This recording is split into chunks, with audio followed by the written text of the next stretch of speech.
morning, everyone. All right, we're back at the wood shop this morning. The new GoPro. First time getting it done. So anyway, this morning what we're planning on doing is got an order for some cornhole board. So I've got some plywood over here that we're going to cut down to dimension. So 24 by 48. And then we're going to use the X-Carve over here, and we're going to cut some designs into it. So what I'm going to do is I'm going to mount the GoPro onto the X-Carve, and we're going to watch that process as it gets to carving. So hope you guys enjoy it. Let me know.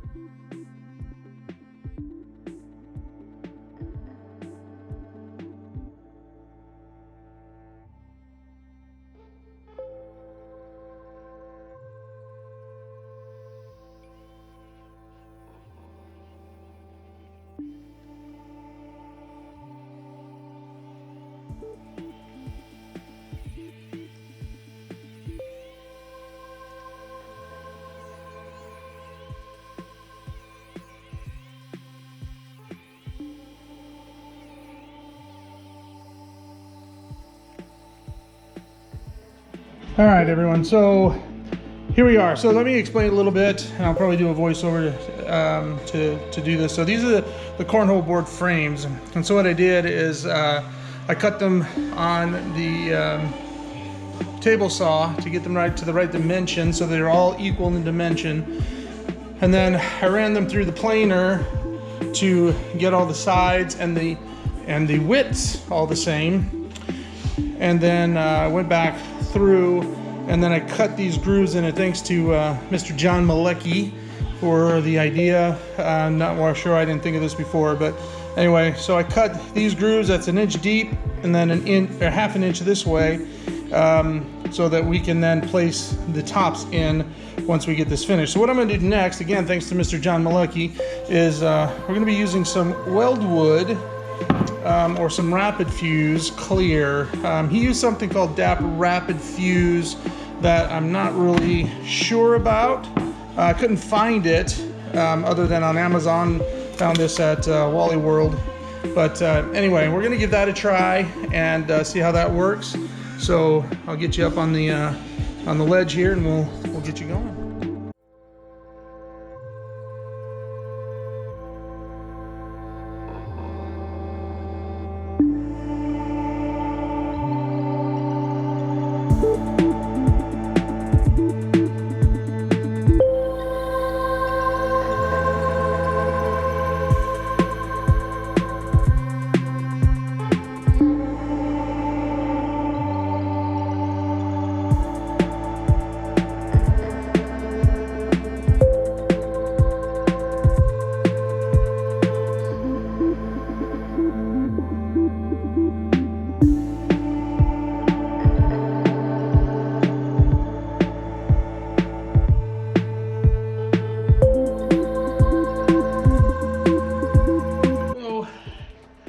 I skipped a few steps and didn't show you, and I should have, but I was working on some kinks and some details. So, but anyway, so here is the first one. So we got the legs on, and so this distance from here to here is 12 inches. Distance from here to here is 9. From here to here and here to here is 12, so it's centered. My wife and my daughter are working on the bean bags. I just did some sanding. I did some 80 grit to break down edges and things like that, and then did 220, and then just decided I'd go over the top of it with 800 just to kind of give it a nice round over. So anyway, that's where we're at right now. I was going to put another cross section in here, and I still might. But now the next steps are filling all of this with epoxy, this too, give it some different colors, and then clear coat the entire thing, fill in any gaps and anything like that. So, and then it will also drip down the sides and coat the sides and the ends, and it'll give it a nice uniform look. Still got to fill the brad holes from nailing it down. So what I did is I used that rapid fuse around the edge, and then just put a brad nail in every 4 inches or so, depending, and then a little bit closer into the corners. So right now that's kind of where we're at. We put this down. If I had a place to put it down. Oof, nope. What I want to do is show everybody how this worked, but it doesn't look like that's going to work.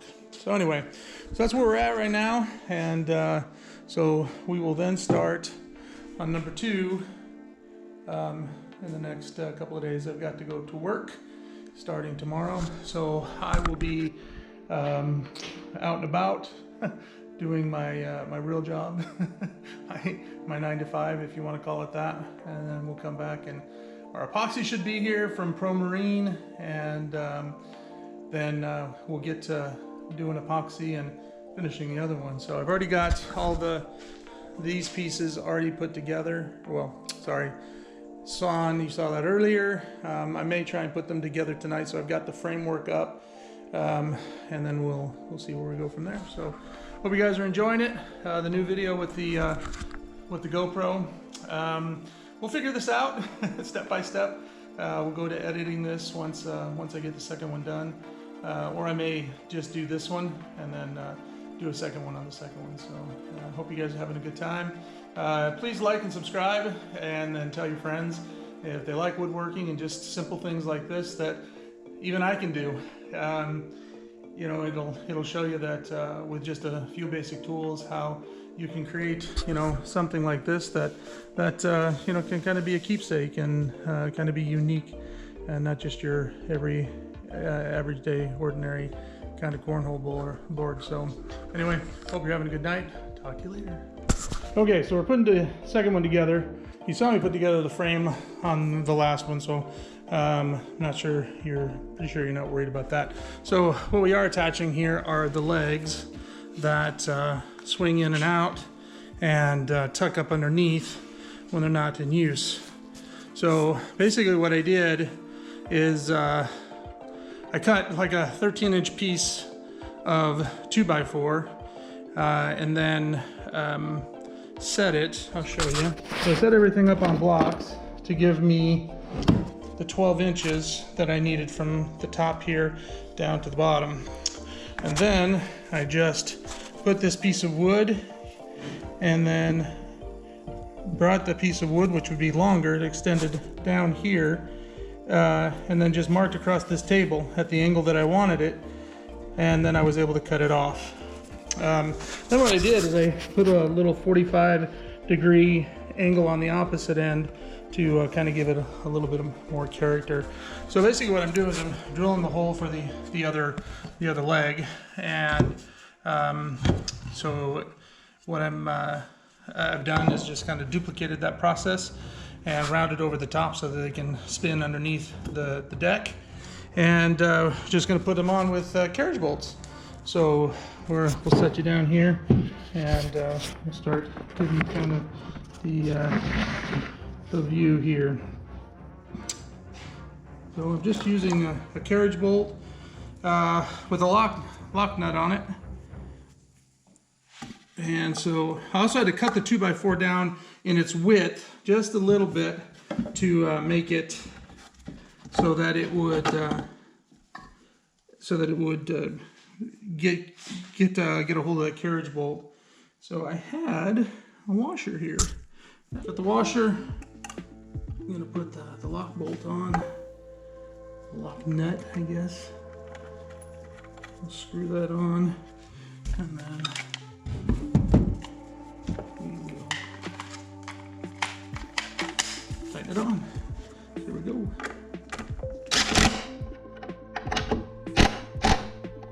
So we don't want it too tight because we want it to be able to spin. So now what we're gonna watch here is just where does it spin, and it spins and keeps underneath the deck lid just fine.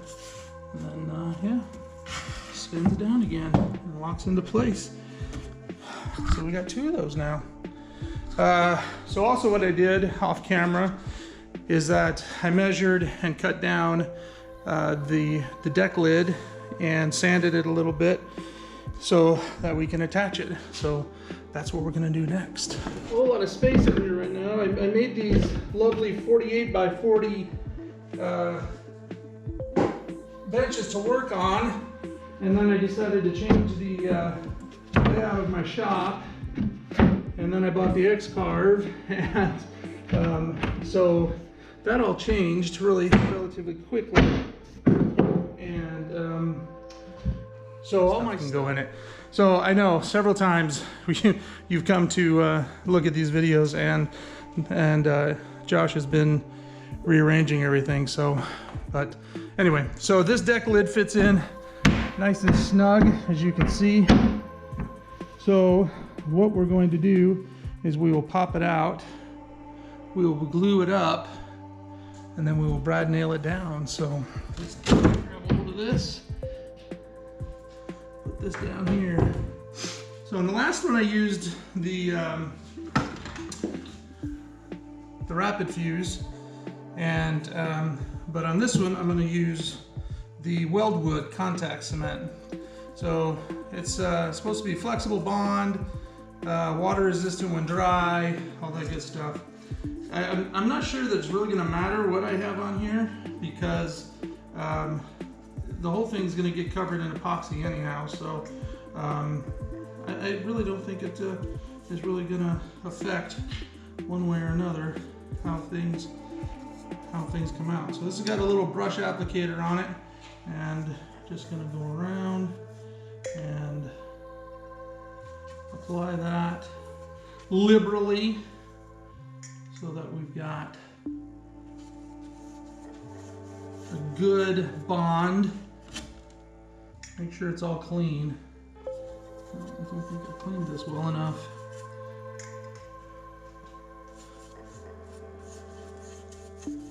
So I'll do a speed through on this so you're not bored. Ready?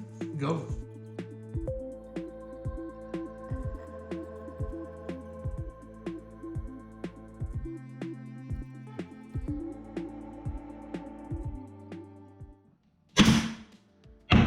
There we have it. I don't think that's going anywhere. So we got a little bit of cleanup to do, and I'll show you why. So when I did my X-Carve, I did something really silly, and I finally figured it out. But so this you see here, so I had the X-Carve to draw a circle, right? Well, it didn't go through the bottom part of this. So I had my directions on millimeters, and I told it 6 millimeters, which is just under a half, I believe. Anyway, so I had to drill through it with a drill and then pop it out. So I got some work to do with this here to get this edge. You can see it there. Get this edge really clean. So this part is really nice. But yeah, you can see this edging is much better and much cleaner. So anyway, so now the next couple of days, I'll be working on figuring out coloring. I think the sides are going to be on, one is going to be blue, the other one will be red, and then part of this hair will be black. This outline will be red, and the only reason it's red gave me a patch to work off of, and the outline on this is red, so is the feather. These will be outlined in blue, and then the eyes I think are going to be blue with black. So anyway, and then this, I'm not sure what I'm going to do with the deck. And then the name will probably be pearlescent white, and then this will probably be a variant of pearlescent white when we fill it in. And then the whole thing will get epoxied over the top, down the sides, and then we will spray lacquer all of this. Got some cleanup to do here. This edge did not come out perfectly, so there's a gap in there, and I'm gonna have to figure that out, but we'll get that fixed. All right, everybody, here we go. Back at it. Off camera, I did a little bit of work on these, obviously. I stained them the color that the customer wanted, sanded them down with 80 grit to begin with, then cleaned it all with alcohol to raise the grain a little bit, and then sanded it all down with 220, and then have been letting it dry. So anyway, so everything's ready. So what we're going to do now is we're going to start doing some of the epoxy. So I'm going to start with the lettering for the names on both of them. And we're going to do some pearl metallic, whoops, here it is, sorry, white metallic and white. We're going to be using Pro Marine, so that's the old bottles. I got 4 new ones, so 2 of each that we'll be using. These are done 1-to-1, and so we will measure these out probably in this cup, and we will do half and half, quite a few ounces, because then we're going to do some blue, we're going to do some black, we're going to do some red. Black's going to be the most because, okay, as you can see there, we've got our scale ready. We got it all zeroed out with the cup on it so that we can measure parts A and B. I got my paddle here so that I can stir it all. One thing about these paddles is that they're reusable, but you got to be careful because they'll get little pieces all stuck in here, and you got to clean them off. Otherwise, a lot of times those will come off and get into your epoxy, so that I've noticed. Anyway, so we've got that. Oops, looks like it's a little uneven. Did I get it in there crooked? Don't want that. There we go. So usually, and then I've got little cups to pour the epoxy in that I can then mix the colors in with these popsicle sticks, tongue depressors, and then each one of the individual colors will load up into little syringes so that we can then add it in to the areas that we want. So anyway, so we'll go ahead and we'll get started with part B. I always like to start with part B, just simply because that's what I've always been told. Part B first and then part A. So anyway, so this is the last of this gallon, so we'll see how much we get out of it.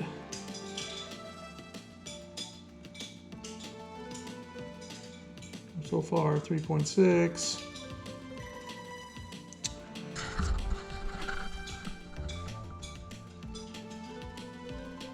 So we might, we have 4 ounces there, probably 4.1 by the time it all balances out. Maybe we'll just start with 4 ounces. That way we can kind of, yep, see, 4.1. So maybe we'll go with 8.2 total ounces then, so that we'll start with that, and then we can go beyond that for the next pour. So let's see here.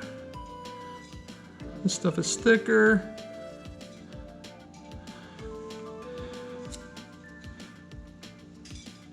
So I've noticed that I've used several different types of epoxy resin or brands, I guess. So I used Pro Marine. They seem to be the least expensive with still good quality. I've used Stone Coat Countertops, which is a fantastic product, just a little bit more expensive. And then I have I just purchased some Total Boat that you know, some people have recommended over time, and so I just bought that. Matter of fact, I'll show it to you.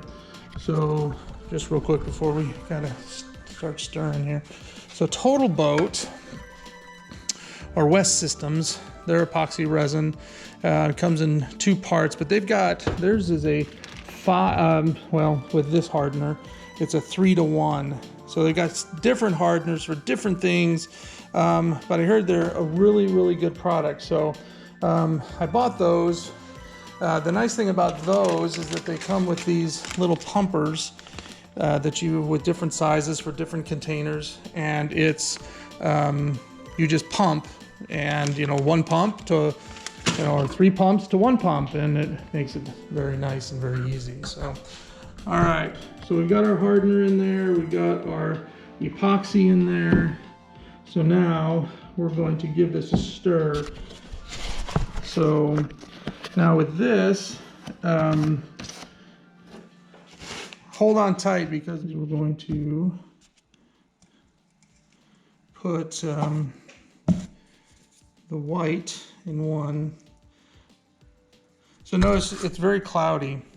So this is my only complaint about epoxy resin, is that when it is cool, it tends to, it wants to be cloudy, and then getting it to be translucent again is a little bit tough. All right, so I just added in some white. This is by Lathe. I actually got it through Stone Coat Countertops when I did a project for my wife. And all these dusts, this is a white metallic. Hope that can come through. It's a resin powder, and these are polycolor. Again, I got these from Stone Coat Countertops. Really good stuff. And so I usually just sprinkle it in until I've got enough. And that was way more than enough. So now we're just going to stir. So we got the white, the metallic, pearl, actually white metallic, kicks up a little dust. So these, between the two that I've used, the Pro Marine and the Stone Coat Countertops, they both are low VOC, which is supposed to be low, smell and all that other stuff. So you don't have to use masks and things like that, respirators. But they still have a smell to them. So just because they're low VOC, don't be fooled into thinking that they don't have any smell to them, because they do have an odor to them, just not really bad odor, I guess. So all right, so there we got it. We've got the white pearl, and then we're just going to take this syringe and we're going to fill it. So these are 10 cc syringes, and it's a little thick. So now we'll just go down here and we'll start filling letters.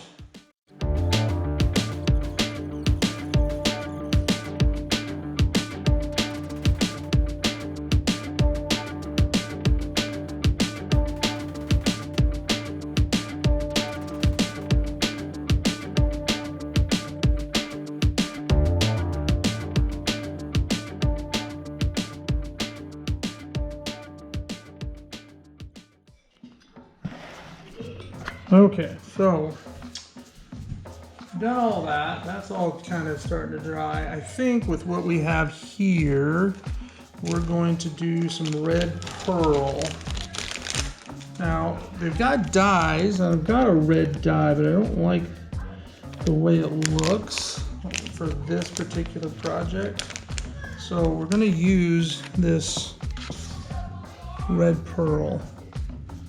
I'm going to see how that turns out in this. So just going to give it a little tap tap so we can get a little in there, and then we'll see what it looks like once it's all mixed in.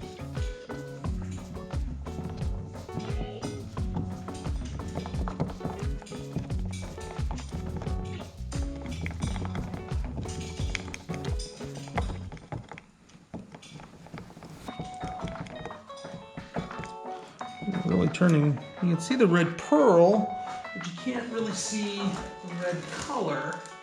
And you can see the pearlescent on it, so I think I'm going to add a touch of, let's see, this will add the translucent red. So translucent red. Yep. And we'll give that a shot in there. Oops. Too wild there. Put one drop in to begin with. That was probably more than one drop. But oh yeah, that's the color I wanted. And it's got some of the pearlescent in it, so that'll do it. You can probably see it change color there when I was stirring it, but that's it. That's the color right there, my friends. So, stir it in there, make sure it's stirred in well.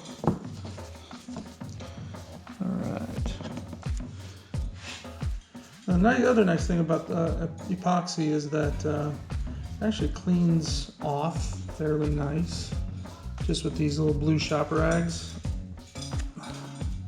Cleans off pretty good, so you don't leave stuff everywhere. And if you get it on your hands, it comes off with those blue rags pretty well too. So, all right, so here we go. We're gonna go up here. We're going to start on these lines that are right here.